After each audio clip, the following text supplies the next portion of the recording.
देखो जी, total energy of electron revolving in nth orbit around nucleus. अब ये इलेक्ट्रॉन रिवॉल्व कर रहा है, तो ड्यू टू रोटेशंस या due to its motion energy कितनी होगी? Half M V square kinetic energy due to its motion. But first postulate में तो ये बोला है कि centripetal force is equal to K Q upon R square. बोला ना ये कि सेंट्रीपिटल फोर्स जो है वो इलेक्ट्रोस्टैटिक फोर्स है। तो यहां से हमें हाफ एम वी स्क्वेयर की वैल्यू क्या आएगी? ये से कैंसिल हो गया, तो एम वी स्क्वेयर की वैल्यू हाफ कर देता हूं, तो ये आ गई K Z E square upon 2r। M V square is equal to K Z E square upon R. Half use कर देंगे। क्लियर है?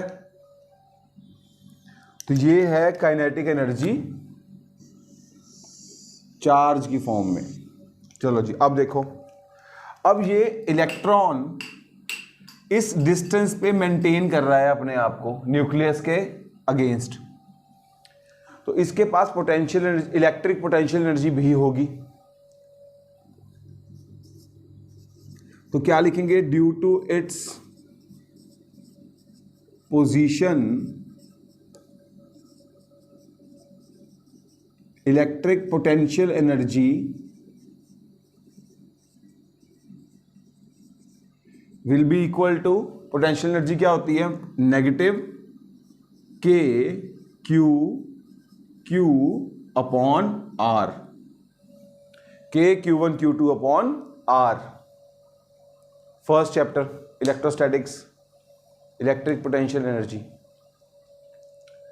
तो अब ये है भाई पोटेंशियल एनर्जी, और ये है काइनेटिक एनर्जी। तो अगर इसको टोटल करेंगे तो क्या आएगा? टोटल एनर्जी ऑफ इलेक्ट्रॉन क्या होगा?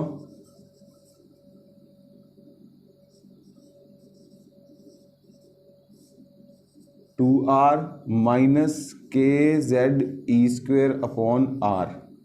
तो इसे सॉल्व करके जो फाइनल वैल्यू आ रही है that is K Z E square upon 2r।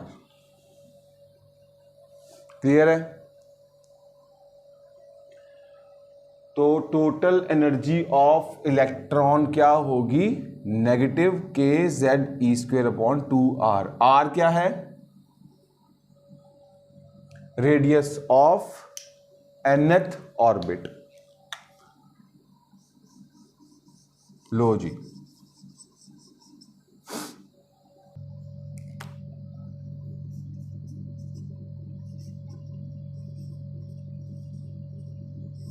n square h square k m n square h square k z e square 4 pi square. Clear है? r की वैल्यू तो ये है। तो भाई टोटल एनर्जी क्या होगी?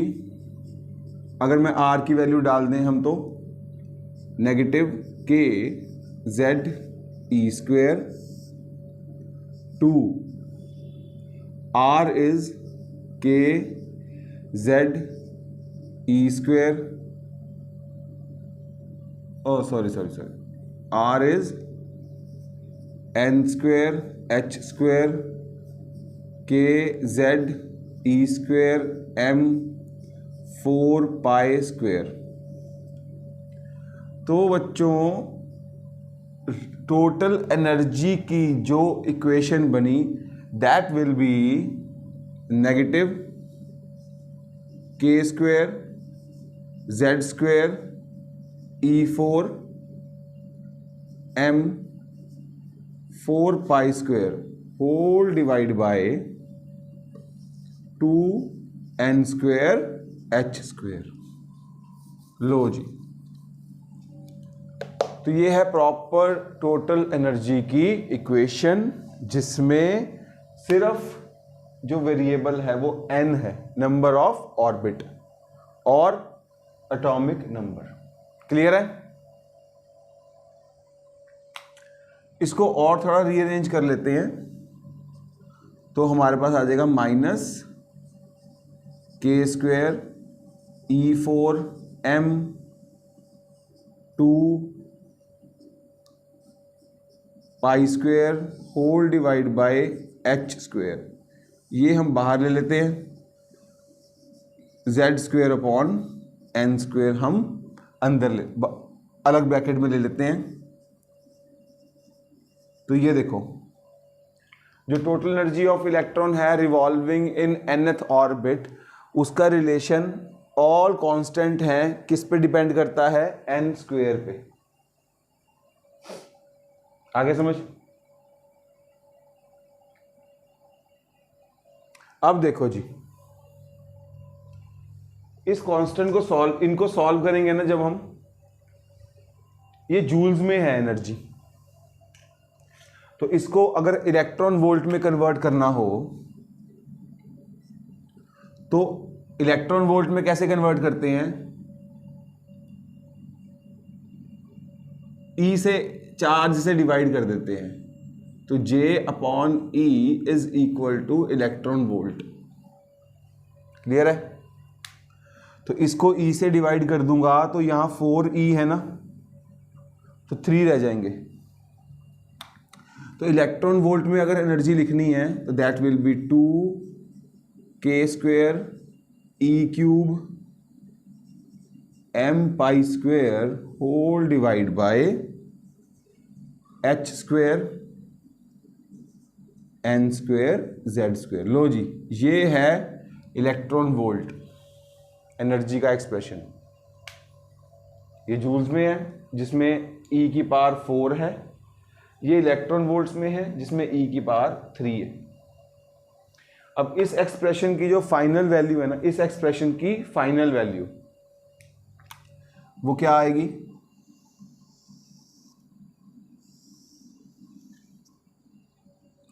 तो इस एक्सप्रेशन की फाइनल वैल्यू है -13.6। जेड स्क्वेयर और एन स्क्वेयर को हम नहीं छेड़ेंगे।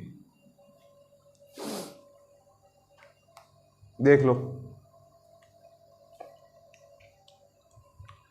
Total energy of electron revolving in nth orbit, potential और काइनेटिक को ऐड कर देंगे तो एक्सप्रेशन आ जाएगा। उस एक्सप्रेशन में R की वैल्यू पुट कर देंगे तो हमारे पास फाइनल एक्सप्रेशन जूल्स में ये आ जाएगा। इसको इलेक्ट्रॉन वोल्ट में करना है तो एक इलेक्ट्रॉन से डिवाइड कर दिया, फिर फाइनल वैल्यू सॉल्व करके 13.6 आ गई। क्लियर? अब देखो जी, तो एक इलेक्ट्रॉन की जो टोटल एनर्जी होती है वो होती है -13.6 upon n square z square electron volts. Clear है? मतलब ये अगर न्यूक्लियस है और ये ऑर्बिट्स हैं,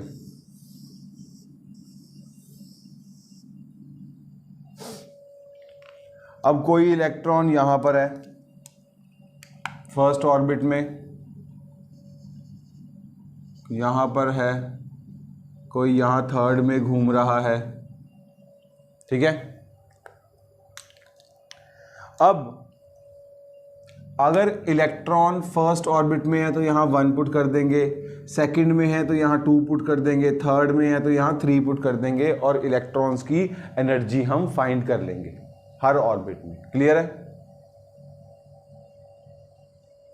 नाउ जो पोटेंशियल एनर्जी होती है, अगर हम एक्सप्रेशन याद करें, पिछले जो हमने एक्सप्रेशन फाइंड किया था तो उसमें निकाला था potential energy is equal to negative के जेड ई स्क्वेयर अपॉन आर, और काइनेटिक एनर्जी हमने फाइंड की थी के जेड ई स्क्वेयर अपॉन 2r, और टोटल एनर्जी इनको ऐड करके आ गई थी नेगेटिव के जेड ई स्क्वेयर अपॉन 2r। याद है? ओके, देखो जी, अब अगर मैं इन दोनों को कंपेयर करूं,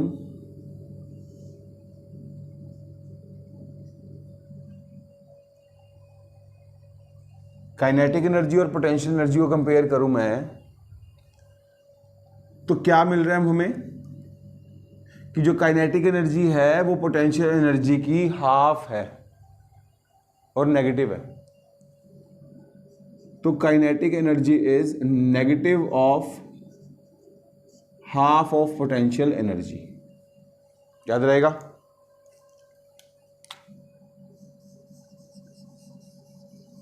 कंपेयर कर सकते हो तुम। और देखो जी, अब अगर मैं काइनेटिक एनर्जी और टोटल एनर्जी को कंपेयर करता हूं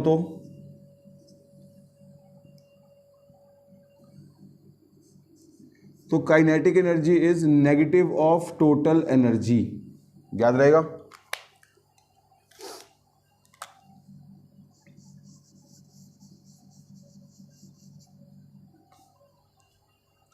पोटेंशियल एनर्जी और टोटल एनर्जी को कंपेयर करते हैं तो क्या मिलता है?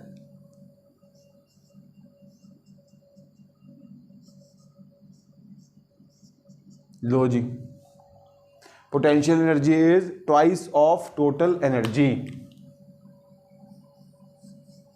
तो ये रेशियो भी आ सकती है।